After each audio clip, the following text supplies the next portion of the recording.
There are two different ways you can do your corners with shingles. One is to use standard trim.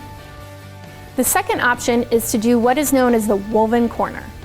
To create this, you'll alternate shingle courses on both sides of the wall, ripping every other factory edge, touching up the planed edge on each side.